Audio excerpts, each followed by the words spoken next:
சென்னை விருகம்பாக்கத்தில் சிறுவர்களை போதை மாத்திரை மற்றும் கஞ்சா விற்பனையில் ஈடுபடுத்தும் மாஃபியா கும்பல் குறித்து விவரிக்கிறது இந்த செய்தி தொகுப்பு. தமிழகத்தில் கஞ்சா போதை பொருட்கள் விற்பனை என்பது சர்வ சாதாரணமாக மாறி நாளொரு மேனி பொழுதொரு வண்ணமாய் கஞ்சா பறிமுதல் என காவல்துறையினர் செய்தி வெளியிட்டாலும் போதைப் பொருட்கள் விற்பனை தொடர்ந்து அதிகரித்து வருகிறது. சென்னை என்பது கஞ்சா போதை மாத்திரை, ஹெராயின் உள்ளிட்ட தடை செய்யப்பட்ட போதைப் பொருள் மொத்த விற்பனை நகரமாக மாறி வருகிறது. சென்னைக்கு சென்றால் உலகத்தில் உள்ள அனைத்து போதைப் பொருட்களும் எளிதாக கிடைக்கும் என்ற வகையில் தற்போதைய நிலை மாறி வருகிறது. மருத்துவத்துறையில் பயன்படுத்தப்படும் மாத்திரைகள் தற்போது போதைக்காக பயன்படுத்தும் விலை அதிகரித்து வருகிறது. போதை மாத்திரைகளை மருந்து கடைகள் மூலம் வாங்கி கல்லூரி, பள்ளி, இளைய சமுதாயத்தினர் அதிக அளவில் பயன்படுத்தி வருகின்றனர். மருந்து சீட்டு இல்லாமல் தூக்க மாத்திரைகள் கொடுக்க கூடாது என்ற நிலை இருந்தாலும் அதிகமான மருந்து கடைகளில் போதைக்கு பயன்படுத்தக்கூடிய மாத்திரைகள் எளிதாக கிடைத்து வருகிறது. இதனை தடுக்க இந்த விடியா திமுக அரசின் காவல்துறை எந்த நடவடிக்கையும் எடுக்கவில்லை. மருந்து கடைகளில் குறைந்த அளவே போதை மாத்திரைகள் கிடைப்பதால் இந்த விற்பனையை அதிகரிக்க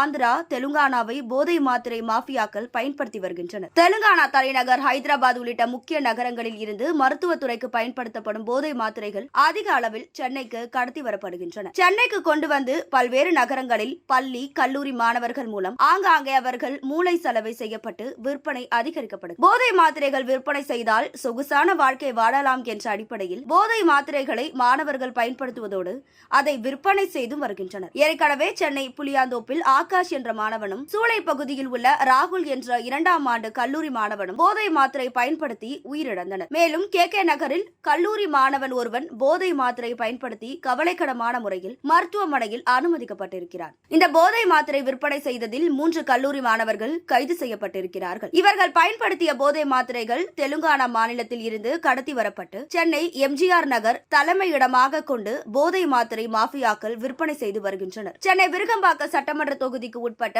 எம்ஜிஆர் நகரை சேர்ந்த கண்ணபிரான், சரவணன், டேவிட் ஆகியோர் மூலம்தான் போதை மாத்திரைகள் வழங்கப்பட்டு வருகிறது. விருகம்பாக்கம் முழுவதும் விற்பனை விரிவாக்கப்பட்டுள்ளது. இதற்கு இந்த பகுதியில் உள்ள ஏழை எளிய கூலி தொழிலாளர்களின் பிள்ளைகள் 40க்கும் மேற்பட்டோர் மூலம் சில்லறை விற்பனையில் போதை மாத்திரைகளை விற்பனை செய்து வருகின்றனர். இதுபோலத்தான் கொலை செய்யப்பட்ட அஜய் என்ற பள்ளி மாணவன் போதை மாத்திரை விற்பனை செய்ததில் பணம் கொடுக்க வேண்டும் என்பதற்காக 2 லட்சம் ரூபாய் கேட்டு மாணவனை கடத்தி கழுத்தறுத்து கொலை செய்திருக்கிறார்கள். இந்த கொலையில் டேவிட் என்பவனை காவல்துறை கைது செய்துள்ள நிலையில் முக்கிய குற்றவாளியான சரவணனை தேடி வருகின்றனர். எம்ஜிஆர் நகர் காவல் நிலையத்துக்கு உட்பட்ட பகுதியில்தான் போதை மாத்திரை விற்பனை செய்யும் சரவணன், டேவிட், கண்ணபிரான் ஆகியோரும் இருப்பதும் அவர்கள் மீது எந்த நடவடிக்கையும் காவல்துறையினர் இதுவரை எடுக்கவில்லை என கூறப்படுகிறது. பேரளவுக்கு மட்டுமே வழக்கு பதிவு செய்யவிட்டு ஜாமீனில் விட்டு விடுவதே எம்ஜிஆர் நகர் காவல்துறையினர் வாடிக்கையாக கொண்டுள்ளனர். இந்த பகுதியில் சில்லறை விற்பனை செய்யும் சிறுவர்களை இதுவரை காவல்துறையினர் கைது செய்யவில்லை. காரணம், நீதிபதிகள் இவர்களை சிறைக்கு அனுப்ப மறுக்கிறார்கள் என காவல்துறையினரே ஒரு சாக்கு சொல்லி அவர்கள் மீது எந்த நடவடிக்கையும் எடுப்பதில்லை. இதன் காரணமாகவே கே நகர், எம்ஜிஆர் நகர் உள்ளிட்ட பல பகுதிகளில் போதை மாத்திரை விற்பனை அதிகரித்து வருகிறது. எம்ஜிஆர் நகர் காவல் நிலையத்துக்கு உட்பட்ட